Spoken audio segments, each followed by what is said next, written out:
Le chemin est le but. Pourquoi on ne peut pas les séparer? Bouddhisme.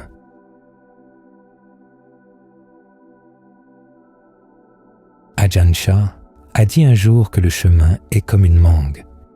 Il n'a pas de début ni de fin que l'on puisse pointer du doigt en disant « Voici où vous en êtes maintenant et vous allez vous déplacer ailleurs. » On reste fondamentalement ici, tout comme la mangue reste à la même place sur l'arbre pendant qu'elle mûrit. Votre pratique mûrira de la même manière. Nous avons un but dans la pratique, mettre fin à la souffrance. Mais nous devons apprendre à nous rapporter à ce but de la bonne manière.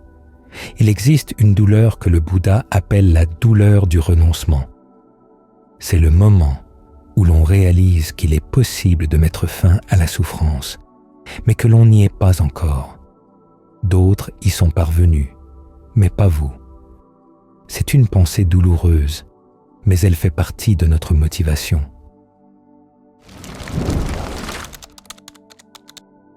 Nous ne pouvons pas laisser cette douleur nous submerger.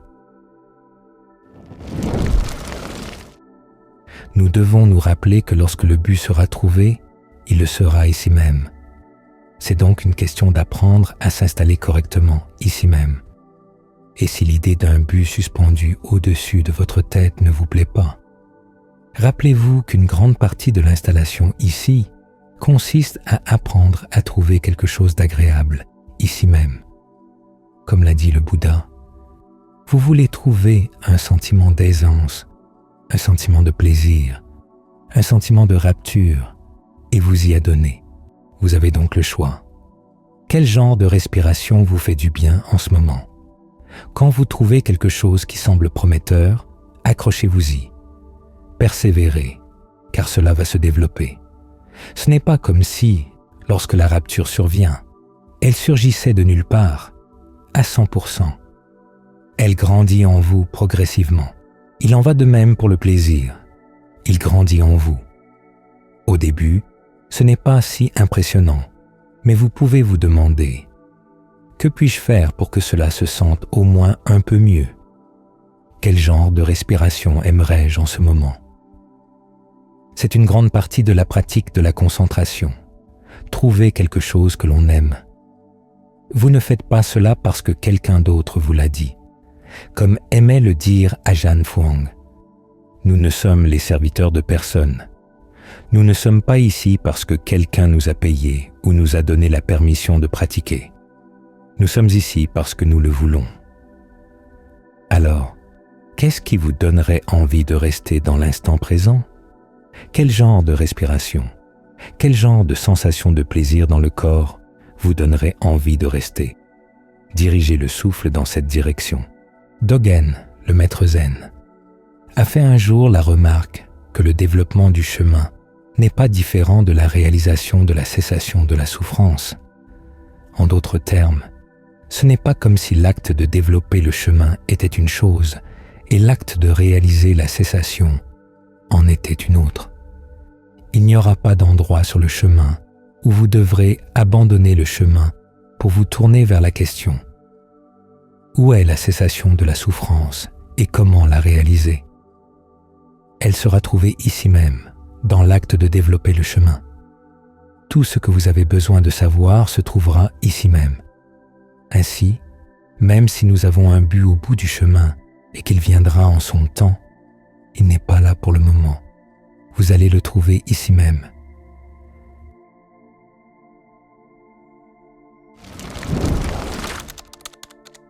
Ayez le sentiment de ce qui est juste comme il faut au moment de vous installer.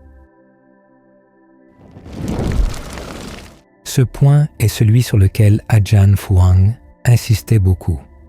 Le terme sama dans Sama Samadhi doit être compris comme juste comme il faut, car il faut équilibrer de nombreux éléments. Vous pensez au souffle, puis vous l'évaluez. Or, l'évaluation implique de réfléchir, de poser des questions, de faire des commentaires. Cela peut sembler être une perturbation, mais c'est en fait une étape cruciale pour ajuster les choses à l'intérieur, afin qu'elles soient agréables. L'image d'Ajahn Lee est celle d'une personne qui se tient à un poteau et court autour. Tant que votre prise sur le poteau est solide et ferme, vous pouvez tourner autant de fois que vous le voulez sans avoir le vertige. Mais si vous tournez sur vous-même sans rien tenir, vous avez très vite le tournis et vous tombez à la renverse. Vous allez donc penser à cette seule chose, le souffle. Contentez-vous du fait que tout plaisir que vous trouverez dans la pratique sera trouvé ici même. Tout sentiment d'accomplissement sera trouvé ici même. Alors, ajustez. Assurez-vous que le souffle n'est ni trop long, ni trop court, ni trop profond, ni trop superficiel. Qu'il soit juste comme il faut. Ensuite, ajustez votre esprit. C'est là que les étapes de la méditation sur le souffle interviennent, dans la 3e tétrade. Si vous remarquez que l'esprit a trop d'énergie, que faites-vous pour le stabiliser, le concentrer? S'il en a trop peu, vous vous sentez déprimé ou découragé. Que pouvez-vous faire pour l'élever, le réjouir? Cela nécessite également une pensée dirigée et une évaluation. Parfois, le souffle lui-même remplira cette fonction de stabilisation ou d'allégresse. D'autres fois, vous devrez réfléchir à d'autres sujets, des thèmes qui donneront plus d'énergie à l'esprit ou qui le stabiliseront. Ceux qui donnent de l'énergie sont des réflexions comme le rappel de votre propre vertu, de votre générosité, ou le rappel des devas, en réalisant que les qualités qui font d'une personne un dova sont des qualités que vous possédez en vous-même, ce qui signifie que vous allez dans la bonne direction. Cela peut vous remonter le moral. Les thèmes qui vous stabilisent sont la contemplation du corps à travers ses différentes parties. Après tout, si la luxure ou le désir vous égare, qu'y a-t-il vraiment? De quelle partie du corps êtes-vous épris? Le foie, l'estomac, le contenu de l'estomac, le sang, la lymphe, les poumons. Aucune de ces choses. Vous pouvez aussi réfléchir au thème de l'inconstance ou du non-soi. Cela peut souvent stabiliser l'esprit. Une fois que l'esprit a été un peu assagi de la sorte, il est prêt à s'installer. Ainsi, vous pensez. Il y a la perturbation de la pensée, mais c'est une perturbation nécessaire. C'est ce que l'on retrouve à tous les niveaux de concentration. En passant d'un niveau à l'autre, il y a une perturbation dans le niveau précédent dont on se libère pour accéder au suivant. Mais il faut lâcher prise au bon moment, car ces perturbations des premiers niveaux remplissent une fonction. Si vous avez besoin de la pensée dirigée et de l'évaluation, c'est parce que l'esprit et le souffle ne s'emboîtent pas tout à fait correctement. Vous devez donc y réfléchir. Regardez-les, examinez-les. Utilisez votre ingéniosité pour les faire coïncider. C'est comme assembler une commode.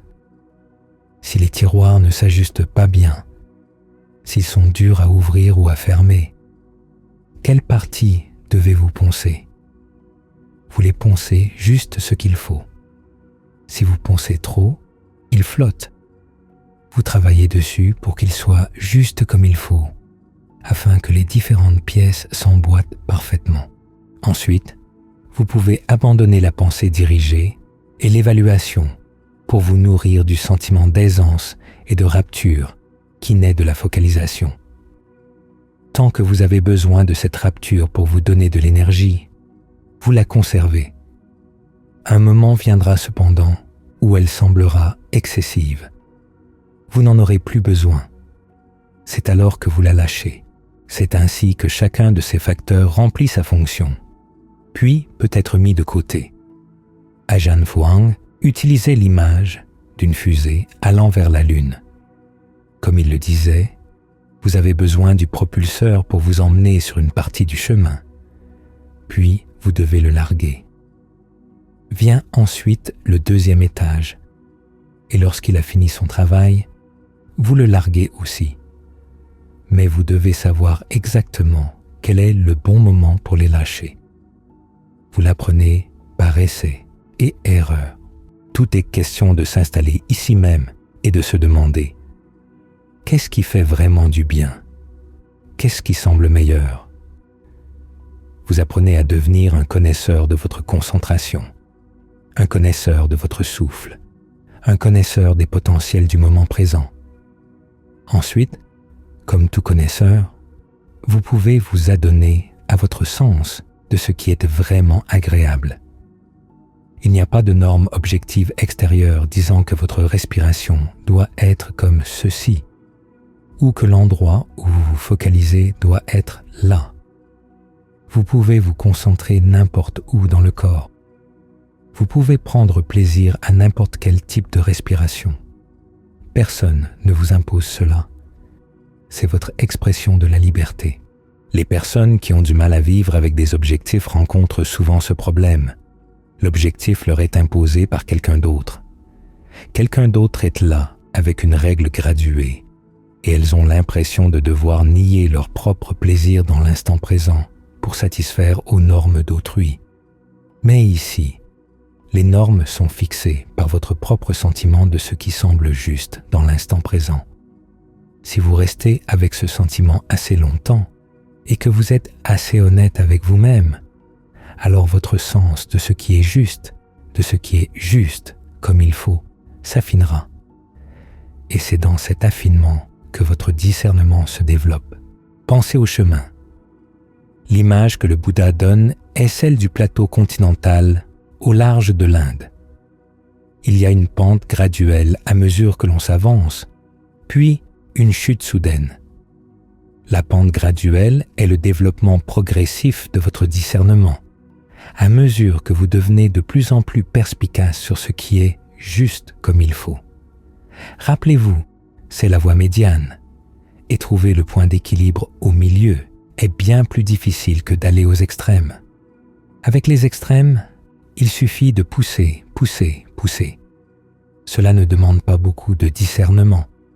Mais trouver et maintenir le point d'équilibre au milieu, cela demande énormément de discernement. Vous allez faire des va-et-vient incessants pour le trouver, mais votre sensibilité deviendra de plus en plus aiguisée avec le temps. Et une grande partie de la motivation réside dans le fait que c'est réellement plaisant. On sent que c'est vraiment ce qu'il faut. Pas seulement agréable, mais juste. L'esprit se pose là où vous avez le sentiment qu'il devrait vraiment être, ici même, encore une fois. Non pas parce que quelqu'un vous l'a dit, car après tout, comment quiconque pourrait-il vous dire où vous vous trouvez? Vous le savez par vous-même. Laissez donc votre propre sensibilité, votre propre désir de bien-être dans l'instant présent, être votre guide. De cette façon, vous découvrirez que vous avez atteint le but sans même y avoir pensé. Certains ajahns parlent de faire de votre corps le chemin. C'est ainsi que vous procédez. Vous restez ici même. Vous devenez simplement de plus en plus habile à trouver un moyen d'apprécier le fait de rester juste comme il faut, ici même. Si vous suivez cette direction, vous êtes certain d'arriver au but. Tout se réunit ici même. Prenez quelques bonnes respirations, longues et profondes, à l'inspire comme à l'expire. Où ressentez-vous le souffle? Essayez d'être avec cette sensation et rien d'autre. Accompagnez la sensation tout au long de l'inspire, tout au long de l'expire. Si vous devez penser à quelque chose, pensez au souffle. Cela signifie que nous mettons de côté la convoitise et la détresse par rapport au monde. Toute pensée concernant le monde extérieur, mettez-la de côté dès maintenant. Elles n'ont pas leur place ici. Vous ne voulez que cette sensation. Pensez de sensualité, pensez de colère, pensez de n'importe quoi. Considérez-les comme des nuages. Ils peuvent passer et s'en aller. Ils n'ont pas besoin d'avoir beaucoup de substance. C'est nous qui leur donnons de la substance. Nous les transformons en monde, ce que le Bouddha appelle le devenir. Si vous entrez dans un tel devenir, vous vous êtes égaré.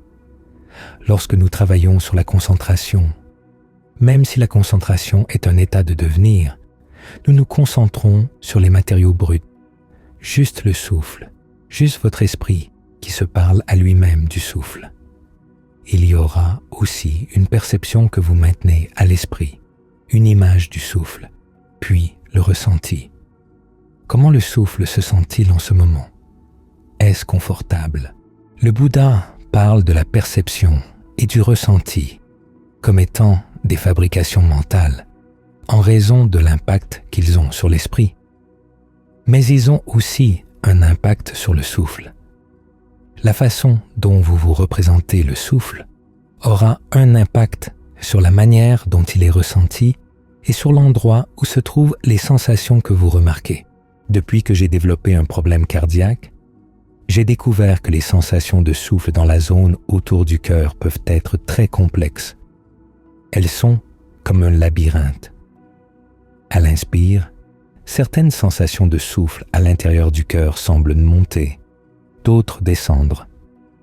Vous voulez vous assurer de ne pas leur faire obstacle.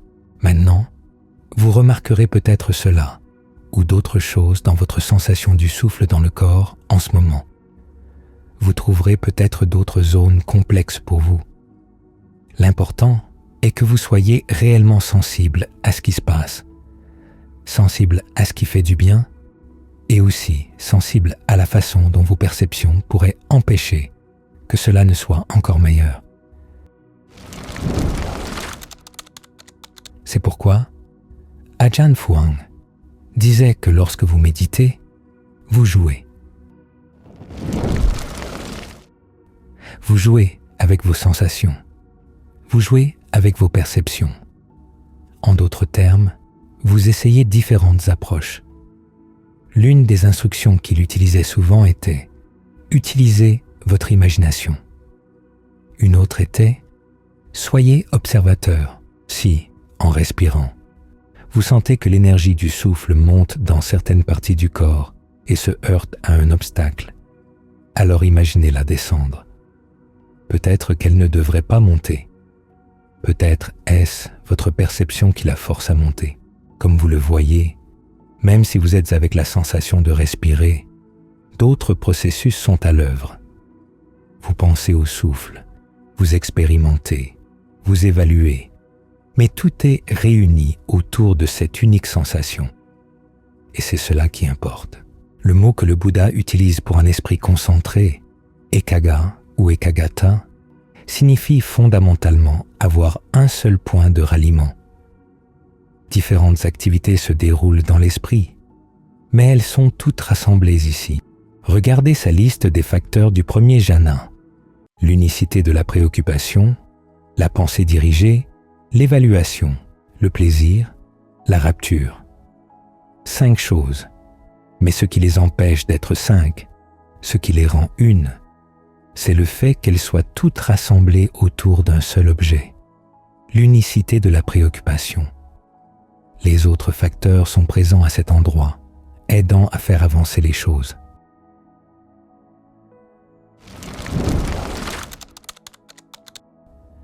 Vous pourriez vous dire, je pensais que nous parlions de la pleine conscience, et maintenant nous parlons du jhana.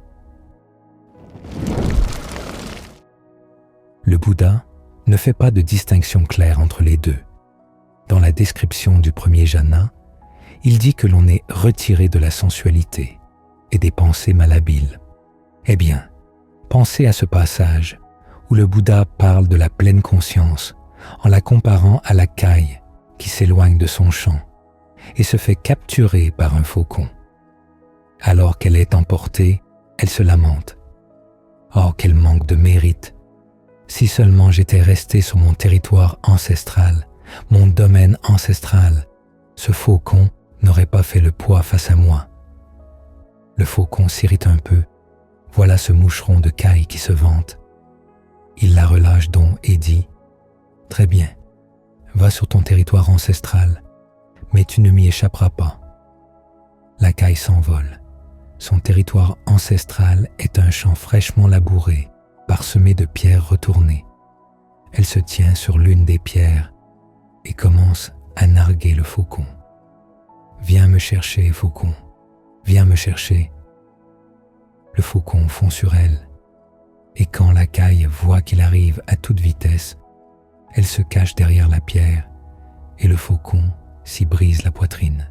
Comme l'a dit le Bouddha, le chant représente ici les 4 fondements de la pleine conscience.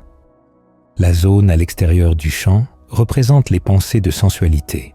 On entend trop souvent dire que la pleine conscience consiste simplement à laisser l'esprit aller où bon lui semble. On se contenterait de suivre ses vagabondages. On ne lui imposerait aucune restriction. On accepterait totalement tout ce qui surgit. Mais ici, le Bouddha dit non. Lorsque la pleine conscience est réellement établie de manière appropriée, elle reste dans son champ. Elle ne s'en va pas errer dans des pensées de sensualité. Et cela fait partie de la définition du premier jhana. Vous êtes retiré des pensées de sensualité. Ainsi, l'établissement de la pleine conscience et le premier jhana se chevauchent.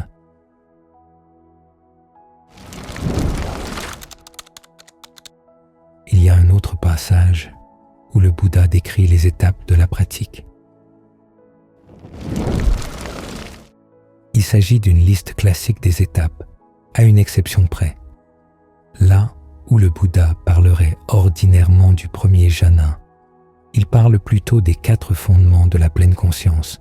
Il dit, par exemple, que vous restez concentré sur le corps en soi, ardent, alerte et conscient, en mettant de côté la convoitise et la détresse par rapport au monde.